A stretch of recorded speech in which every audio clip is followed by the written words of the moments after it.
नमस्कार दोस्तों। आज हम पढ़ेंगे शब्द भेद। वर्ण या ध्वनि के समूह को व्याकरण में शब्द कहा जाता है। शब्द का निर्माण एक या अधिक वर्णों से होता है। उदाहरण कमल, आगे है नयन। तो यहाँ पर कै में ले कमल। कमल शब्दों में कितने वर्ण हैं? 3 वर्ण हैं। जहाँ पर एक या एक से अधिक वर्णों का प्रयोग होगा उनसे क्या बनेगा? एक शब्द बनेगा। आगे है नयन। नयन शब्द में आपके 3 वर्ण हैं, न, य, न, नयन। यहाँ पर भी एक से अधिक वर्ण है, इनके योग से क्या बना? एक शब्द बना नयन। शब्दों के वर्गीकरण के 4 आधार होते हैं। नंबर 1 उत्पत्ति के आधार पर, 2 व्युत्पत्ति रचना या फिर बनावट के आधार पर, आगे है आपका नंबर 3 अर्थ के आधार पर, और रूप रूपांतरण प्रयोग के आधार पर। ठीक है, अब इन्हें याद रखने के लिए एक ट्रिक बता देता हूं मैं आपको। उत्पत्ति उत्पत्ति शब्द में आपको मात्रा नहीं गिननी है, सिर्फ आपको वर्ण गिनने हैं। यहाँ पर आपका ऊ है, ऊ नहीं गिनना है। यहाँ पर ई है, ई भी नहीं गिननी है। तय, डबल तय हो जाएंगे 2, और एक ये पे हो जाएगा 3, और यहाँ पर डबल तय 5 हो जाएंगे। तो उत्पत्ति के आधार पर आपके शब्द 5 प्रकार के हो जाएंगे। तत्सम, तद्भव, देशज, विदेशज और शंकर शब्द। ठीक, आगे है व्युत्पत्ति रचना बनावट के आधार पर। शब्द कितने प्रकार के हैं? 3 प्रकार के हैं, रूढ़, यौगिक, योगरूढ़। अब इन्हें याद कैसे करेंगे? यहाँ पर रचना रचना शब्द में हमें सिर्फ वर्ण गिनने, मात्रा नहीं गिननी है। यहाँ पर रे, चे, ने। ठीक है, 3 हो गए। तो 3 से क्या याद रखेंगे हम? 3 प्रकार, रूढ़, यौगिक, योगरूढ़। आगे अर्थ के आधार पर शब्द 2 प्रकार के होते हैं, सार्थक शब्द और निरार्थक शब्द।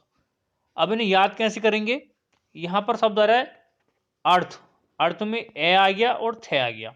ठीक है, तो 2 हो गए। तो 2 से हमें 2 प्रकार याद रखेंगे, सार्थक और निरार्थक शब्द। इस तरीके से आप याद रख सकते हैं कि अर्थ के आधार पर शब्द हमारे 2 प्रकार के, अर्थ में आपके 2 वर्णों का प्रयोग हो रहा है। आगे हैं रूप रूपांतर प्रयोग के आधार पर। कितने प्रकार के हैं? 2 प्रकार के होते हैं, विकारी और एक अविकारी शब्द। यहाँ पर रूप में एक रे आ गया और एक यहाँ पर पे आ गया। यहाँ पर भी 2 वर्णों का प्रयोग हो रहा है, तो 2 से याद रखेंगे आप 2 प्रकार, विकारी और अविकारी शब्द। ठीक है, अब हम सबसे पहले पढ़ेंगे उत्पत्ति के आधार पर या स्रोत के आधार पर शब्द पढ़ेंगे। तत्सम शब्द, उत्पत्ति या फिर स्रोत के आधार पर पढ़ेंगे हम सबसे पहले तत्सम शब्दों को, कि तत्सम शब्द कौन कौन से होते हैं, क्या होते हैं। ठीक है, यहां पर है उत्पत्ति के आधार पर शब्दों के भेद। नंबर 1 तत्सम शब्द। तत्सम शब्द में तत् प्लस सम।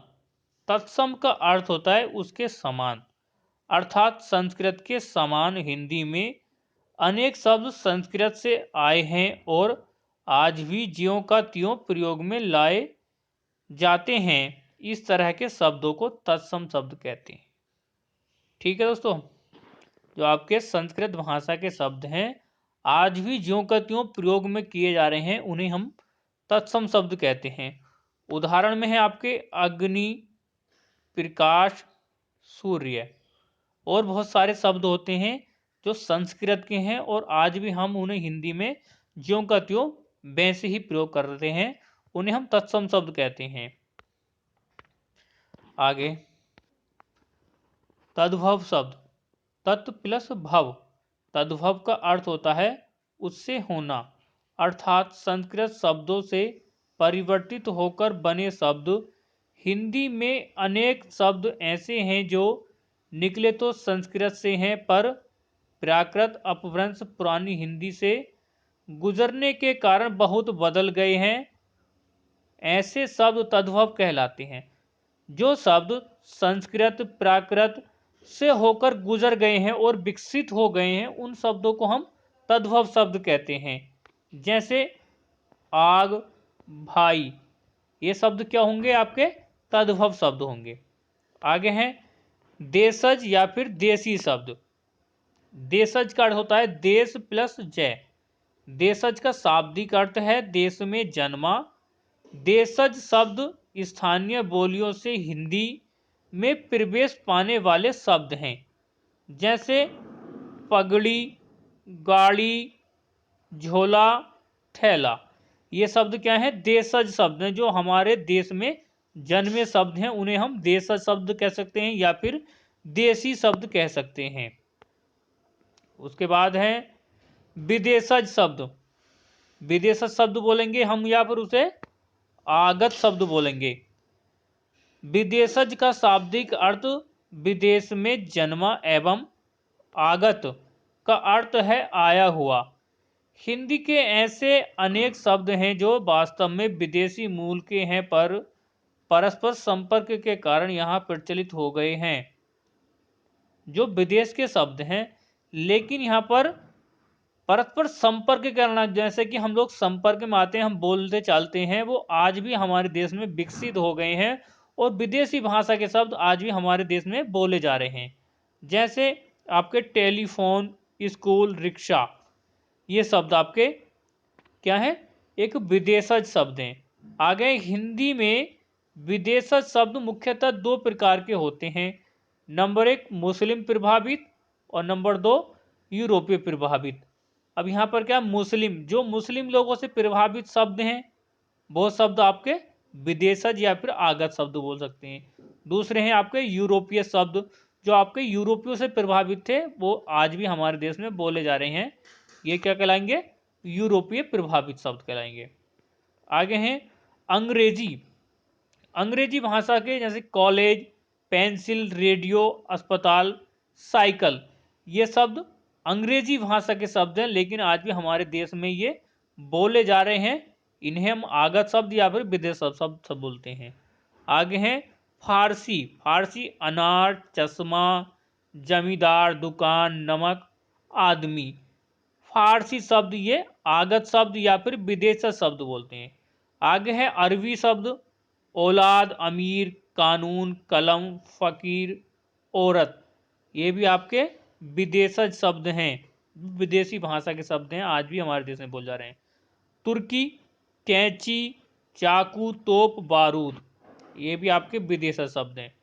आगे है पुर्तगाली। पुर्तगाली में आचार, आल्पीन, कारतूस, गमला, तंबाकू, कमीज, ये शब्द आपके पुर्तगाली शब्द हैं, लेकिन ये विदेशी भाषा के शब्द हैं। इन्हें हम विदेशज शब्द बोल सकते हैं या फिर आगत शब्द बोलते हैं। आगे है फ्रांसीसी। फ्रांसीसी में काजू, कारतूस, कर्फ्यू, कूपन और अंग्रेजी, ये आपके फ्रांसीसी भाषा के शब्द हैं और आज भी हमारे देश में प्रचलित हैं और ये बोले जा रहे हैं। आगे हैं चीन। यहाँ पर है चाय, लीची, चीकू, चीनी, ये आपके चीनी भाषा से संबंधित हैं और आज भी हमारे देश में बोले जाते हैं। आगे है यूनानी। यूनानी में टेलीफोन, ये भी आपके विदेशी शब्द हैं, विदेशी भाषा के शब्द हैं, ये भारत में हमारे देश में बोले जाते हैं। आगे है जापानी। जापानी में रिक्शा, सोनार, ये शब्द भी आपके विदेशी शब्द हैं। नंबर 5 संकर। दो भिन्न स्रोतों से आए शब्दों के मेल से बने नए शब्द को संकर शब्द कहते हैं। ठीक है दोस्तों, दो भिन्न स्रोतों से या फिर दो भिन्न भाषाओं से, दो भिन्न जो भाषाएं हैं उनसे जो मिलकर शब्द बने हैं उन्हें हम संकर शब्द कहते हैं। जैसे छायादार। छाया यहाँ पर संस्कृत का शब्द है और दार फारसी का शब्द है। तो जो दो भाषाओं से मिलकर शब्द बना है छायादार, ये शब्द आपका संकर शब्द कहलाएगा। आगे है पान और यहाँ पर है दान।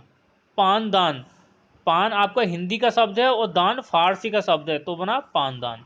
जो दो भाषाओं से मिलकर बने शब्द हैं वो आपके संकर शब्द कहलाते हैं। आगे पढ़ेंगे हम व्युत्पत्ति। रचना के आधार पर इनों के 3 प्रकार होते हैं।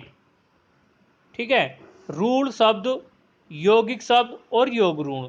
सबसे पहले पढ़ेंगे हम रूढ़ शब्दों को। रूढ़ शब्द वैसे शब्द जिनका कोई भी खंडन सार्थक न हो या फिर जिनके टुकड़ों का कोई अर्थ न हो। ठीक है, जिनके टुकड़ों का कोई अर्थ ना निकलेगा वो क्या कहलाएंगे, रूढ़ शब्द कहलाएंगे। जैसे फल है, फल शब्द के अगर हम टुकड़े करते हैं, मानो फे और यहां पर ले, तो आपको लग रहा है कि इनका कोई सार्थक कोई अर्थ है, इनका कोई सार्थक अर्थ नहीं होगा। तो ऐसे शब्दों को हम रूढ़ शब्द बोलते हैं। इनमें आपके पानी, हाथी, फल, इस तरह के आपके शब्द आएंगे। तो ये शब्द कहलाएंगे रूढ़ शब्द कहलाएंगे। जिनका कोई खंडन ना हो, जिनके टुकड़े ना होते हो, उन्हें रूढ़ शब्द कहते हैं। आगे हैं आपके यौगिक शब्द। यौगिक शब्द जो शब्द दो या दो से अधिक सार्थक शब्दों के मेल से बने हों, या फिर योग करने से बने शब्द का अर्थ परिवर्तित नहीं होता हो, या फिर संधि की तरह हो। जैसे कि आपका संधि की तरह विद्यालय शब्द है। विद्यालय का अगर हम संधि विच्छेद करेंगे, विद्या प्लस आल्य करेंगे ना, तभी तो विद्यालय बनेगा। तो इस तरीके के शब्द जिनका कोई किसी प्रकार से संधि विच्छेद होता हो, जो संधि में प्रयोग होते हो, उन्हें हम क्या बोलते हैं, यौगिक शब्द बोलते हैं। विद्या प्लस आल्य, विद्यालय। यहां पर देवालय, देव प्लस आल्य, देवालय हो गया। ये शब्द क्या होंगे, यौगिक शब्द होंगे। आगे नंबर 3, रूढ़, योग ऋण शब्द। योग ऋण शब्द जैसे शब्द जो यौगिक होते हैं परंतु अपने सामान्य अर्थ को त्याग कर विदेशी अर्थ ग्रहण करते हैं, या फिर मेल होने पर मूल शब्दों में भिन्न अर्थ देते हैं, समास की तरह। जैसे कि उदाहरण है आपका दशानन, 10 प्लस आनंद। 10 हैं आनंद किसके, अर्थात रावण के ना। तो जहां पर कोई तीसरा अर्थ निकलता है वहां पर आपका योग ऋण शब्द होते हैं। 10 हैं आनंद किसके, अर्थात रावण के। या लंबोदर, लंबा है उधर किसका, अर्थात गणेश जी का। इस तरीके के शब्द जहां पर समास से रिलेटेड हो, जहां पर समास प्रयोग किया जाता हो, वहां पर योग ऋण शब्द होते हैं। आगे पढ़ेंगे हम अर्थ के आधार पर। अर्थ के आधार पर दोस्तों शब्द हमारे दो प्रकार के होते हैं, सार्थक और निरार्थक। अब यहाँ पर अर्थ, अर्थ में आपका ए और यहाँ पर छः दो आ रहे हैं ना, तो दो से हो जाएंगे हमारे दो प्रकार, सार्थक और निरार्थक शब्द।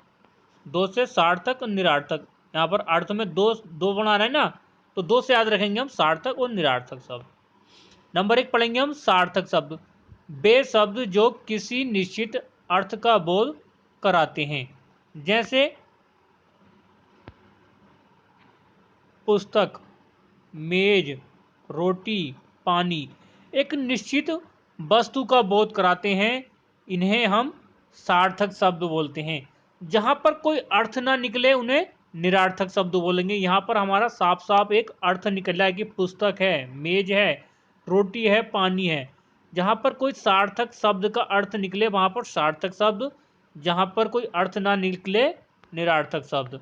जैसे कि नंबर 2 में निरार्थक शब्द देख लेते हैं, जिन शब्दों का कोई अर्थ न निकले।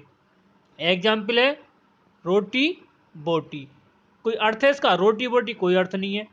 पानी वानी कोई अर्थ है नहीं। ठंडा वंडा बिना अर्थ के हैं, तो इन्हें बोलेंगे हम निरार्थक शब्द बोलेंगे। आगे हैं रूप के आधार पर। रूप के आधार पर दोस्तों कितने प्रकार के शब्द होते हैं उन्हें भी देख लेते हैं हम। रूप के आधार पर शब्द आपके दो प्रकार के होते हैं, विकारी और एक अविकारी शब्द। और विकारी शब्द क्या होते हैं उन्हें समझ लेते हैं। जिनका रूप परिवर्तित होता रहता है, वे शब्द जिनमें लिंग वचन व कारक के आधार पर मूल शब्द का रूपांतरण हो जाता है। जहां पर लिंग के आधार पर, वचन के आधार पर या फिर कारक के आधार पर उनके रूप में परिवर्तित हो जाता है, परिवर्तन हो जाता है, उन्हें हम विकारी शब्द बोलेंगे। ठीक है, जिसमें किसी प्रकार का परिवर्तन हो। नंबर 1 देख लेंगे हम लिंग के आधार पर। लिंग के आधार पर है लड़का पढ़ रहा है, लड़का पढ़ रहा है। अब यहां पर लिंग के आधार पर परिवर्तन क्या हुआ, लड़की, लड़की पढ़ रही है। यहाँ पर क्या है, पुल्लिंग, और यहाँ पर क्या बन गया, स्त्रीलिंग शब्द बन गया। तो यहाँ पर लिंग के आधार पर परिवर्तन कर दिया कि लड़का पढ़ रहा है, परिवर्तन करा हमने, लड़की पढ़ रही है। आगे नंबर 2, वचन परिवर्तन। लड़का दौड़ रहा है, यहाँ पर लड़के दौड़ रहे हैं, यहाँ पर भी वचन परिवर्तन हुआ। यहाँ पर लड़का था, यहाँ पर लड़के हो गए, तो यहाँ पर वचन परिवर्तन हो गया। आगे 3, कारक परिवर्तन। लड़के के लिए आम लाओ, यहाँ पर हो गया लड़कों के लिए आम लाओ, तो यहाँ पर भी एक कारक में परिवर्तन हो गया दोस्तों। ठीक है, अब यहाँ पर नोट क्या दे रखा है, विशेष नोट में देख लेंगे हम। संज्ञा, सर्वनाम, विशेषण, क्रिया, ये शब्द आपके विकारी शब्द होते हैं। विकारी मतलब जिनमें किसी प्रकार का परिवर्तन हो जाता है, उन्हें हम विकारी शब्द बोलते हैं। जिनमें किसी प्रकार का परिवर्तन ना हो, अविकारी शब्द। आगे नंबर 2, है आपके अविकारी शब्द। जिन शब्दों के रूप में कभी कोई परिवर्तन नहीं होता है, उसे अविकारी शब्द कहते हैं। ऐसे शब्द जो लिंग, वचन, कारक बदलने पर भी न बदलें। आगे सभी प्रकार के अव्यय शब्द अविकारी शब्द होते हैं। ठीक है भाई, जिनमें किसी प्रकार से कोई परिवर्तन हो, लिंग के आधार पर परिवर्तन ना हो, वचन के, कारक के आधार पर क्या हो, ना बदलें, और क्या हो आगे, अव्यय शब्द हों, और सारे अव्यय शब्द हों। इनमें जो अविकारी शब्द होंगे, लिंग के आधार पर, वचन के आधार पर, कारक के आधार पर कोई परिवर्तन नहीं होगा, और वो क्या होंगे, अव्यय शब्द होंगे। जैसे कि आपके सामने एक क्रिया विशेषण अव्यय, ये शब्द क्या है, अव्यय शब्द हैं। इनमें किसी प्रकार का परिवर्तन नहीं होता, जैसे कि आज, कल, यहाँ, वहाँ, इधर, उधर, इनमें आप किसी प्रकार का परिवर्तन नहीं कर पाओगे। आगे समुच्चय बोधक अव्यय, और, परंतु, या, यदि, इसलिए, इनमें भी आप किसी प्रकार परिवर्तन नहीं करोगे। आगे विस्मय आदि बोधक अव्यय, ओहो, वाह, राम राम, या अल्लाह, इसमें भी आप किसी प्रकार का परिवर्तन नहीं करते। ऐसे शब्दों को हम अविकारी शब्द कहते हैं। ठीक है, आगे दोस्तों, ये वीडियो हम यहीं पर समाप्त करते हैं। अगर ये आपको चैप्टर समझ में आया है तो मेरे चैनल को सब्सक्राइब कर लें, और वीडियो पसंद आए तो लाइक दबा दें, और अधिक से अधिक शेयर करें। थैंक यू दोस्तों।